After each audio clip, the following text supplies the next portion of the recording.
Daniel Smith est venu ici au Québec et vous n'allez pas le croire, qu'est-ce qui s'est passé. When you look at the incredible amount of reserves that Quebec has, I understand you've got like a 200-year supply of reserves right beneath your feet. So it's not even just partnering with Alberta. We can help with the knowledge. We can help with the royalty structure to create a new revenue stream. We can help with the expertise and the regulation. Imagine if an Alberta politician had come here and tried to shut down your hydroelectric business and say you couldn't develop your aluminum industry anymore. That's what Stephen Guilbeault did to our province.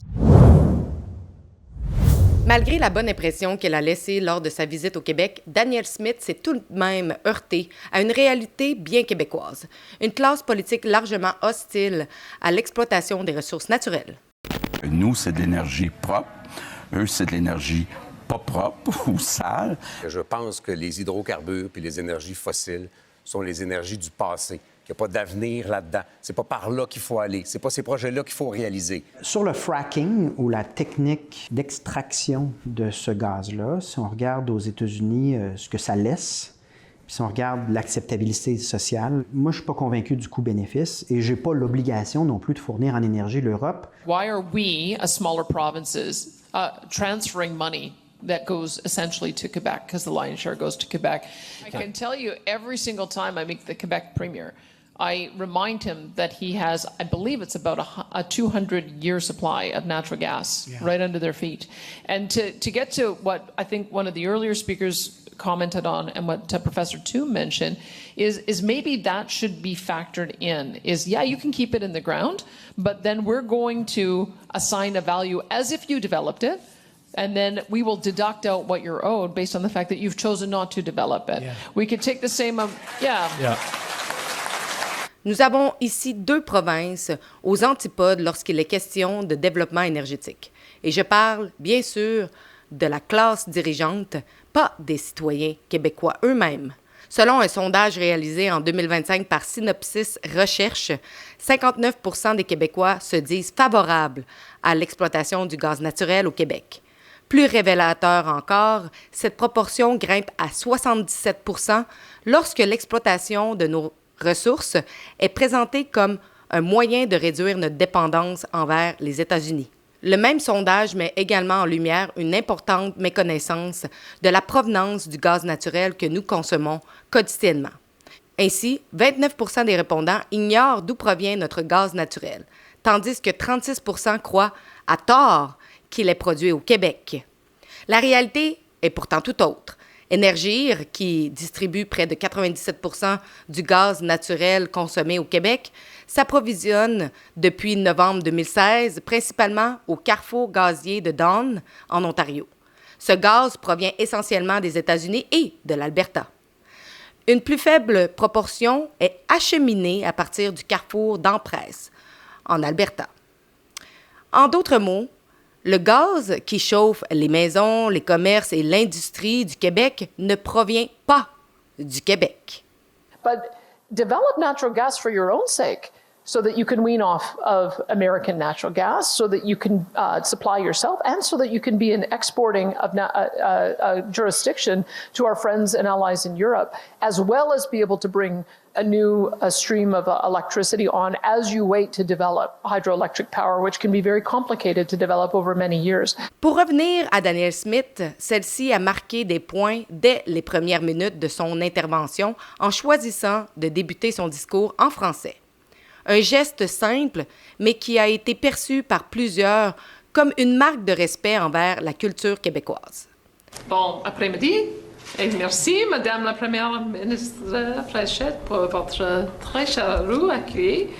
Tout d'abord, permettez-moi de féliciter sincèrement Madame Fréchette pour son élection à titre de Première ministre de la belle province du Québec. Au cours de sa visite, Daniel Smith et Christine Fréchette ont notamment discuté de la possibilité de développer un corridor énergétique entre les deux provinces. I look at the Port of Quebec as well as Port of Montreal as being Alberta's gateway to Europe. And so I think that beginning with that spirit of collaboration on trade is going to be very important. Elles ont également abordé la question du seuil de 50+1 dans l'éventualité d'un futur référendum albertain ou québécois. as Prime Minister, and issues, particularly issues of a constitutional nature, I like to make sure I have the official advice before us, which is why yesterday I was careful in terms of no, it is not. It is not. For under a Clarity Act, it is absolutely not, and I would just recommend that you read the Clarity Act. It's very clear. Not surprisingly, the Clarity Act is very clear. On va profiter aussi de la rencontre pour parler des États fédérés, de l'importance de représenter les intérêts des États fédérés dans le contexte de la révision de la CEUM. C'est quelque chose qui est essentiel aux yeux de l'Alberta, aux yeux du Québec également. Cependant, même si Christine Fréchette ne s'est pas montrée fermée à l'idée d'exploiter davantage les ressources naturelles du Québec, la réalité politique demeure beaucoup plus complexe. Ce que M. Duhem, M. Legault nous disent, c'est qu'il faut continuer dans les hydrocarbures, mais en fait, on enrichit des multinationales dans les paradis fiscaux, alors qu'on a de l'énergie puis des entreprises d'ici qu'on doit encourager. Le Québec entrera en campagne électorale dès l'automne prochain. Et les deux partis qui dominent actuellement les intentions de vote, soit le Parti libéral du Québec et le Parti québécois, se montrent généralement peu enthousiastes à l'idée de relancer le dossier du gaz naturel.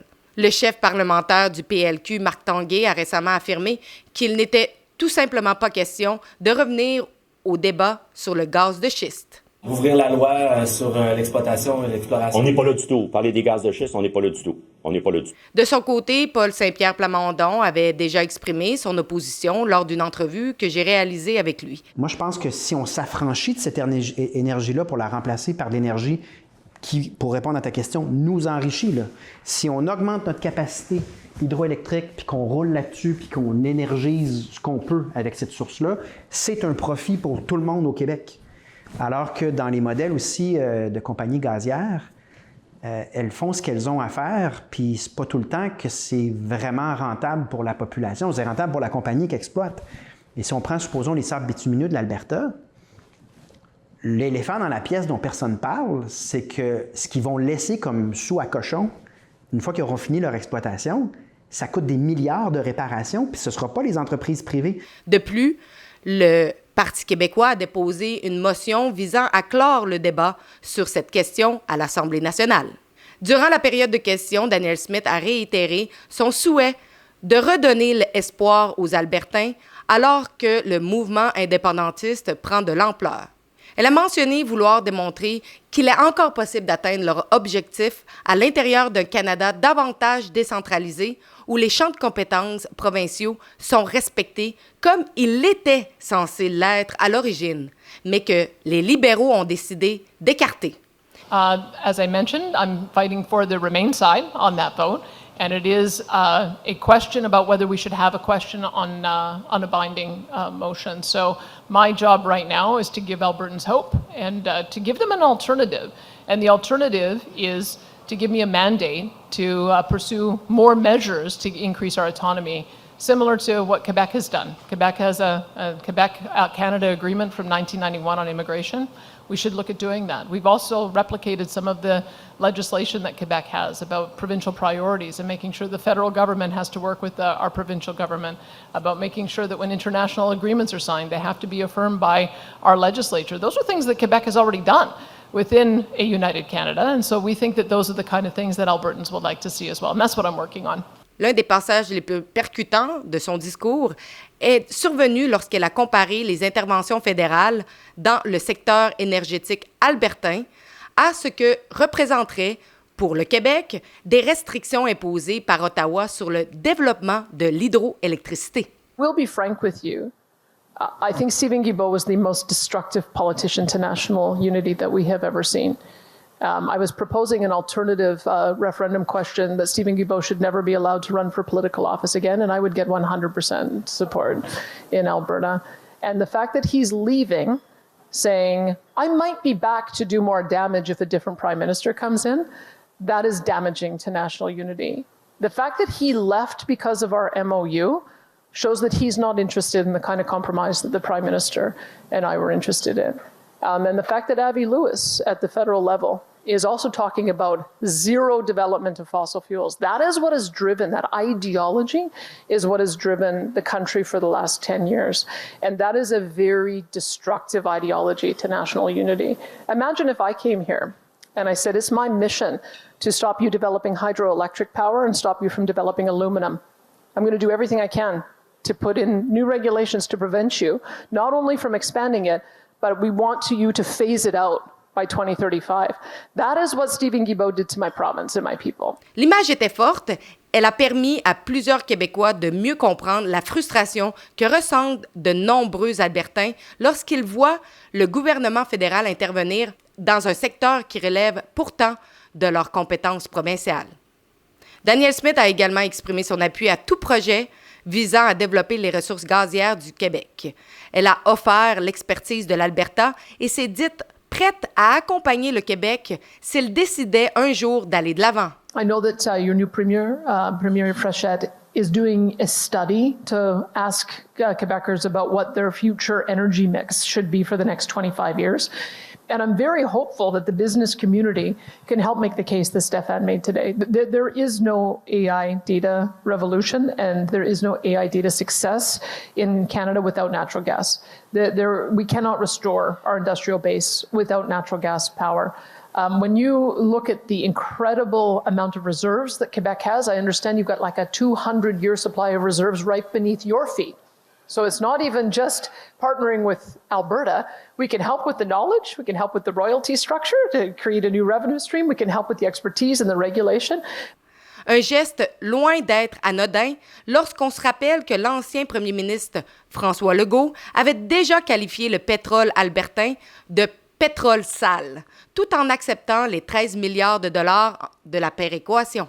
Mais si l'Alberta réalise des dizaines de milliards de dollars de revenus en exportant du pétrole, en passant sur le territoire du Québec, c'est pas normal que le Québec prenne tous les risques puis reçoive rien en échange. Il faut demander des milliards de dollars de redevances, donc une espèce de taxe à l'exportation du pétrole. Puis à ce moment-là, ça pourra devenir un projet intéressant. Qu'on soit d'accord ou non avec la vision de Danielle Smith, sa visite aura eu le mérite de réouvrir un débat qui semblait enterré depuis longtemps au Québec, celui de l'exploitation de nos ressources naturelles non renouvelables. Car au-delà des postures idéologiques, une question demeure. Est-il normal qu'une province assise sur d'importantes ressources naturelles continue d'importer son énergie tout en refusant d'explorer sérieusement les possibilités de développement sur son propre territoire? Dans un contexte où le Canada fait face à une récession, où les tensions commerciales avec les États-Unis se multiplient et où la diversification de nos marchés devient une nécessité stratégique, la question mérite d'être posée. Merci d'avoir regardé. C'était Alexa Lavoie pour Rebelle News. Nous ne recevons aucun argent et nous n'en voulons pas de n'importe quel gouvernement. Si vous le pouvez, et si vous voulez nous soutenir, vous pouvez aller sur rebelfieldreports.com et vous pouvez donner ce que vous pouvez. Merci en avance pour tous vos dons et merci surtout de vous abonner à notre chaîne YouTube.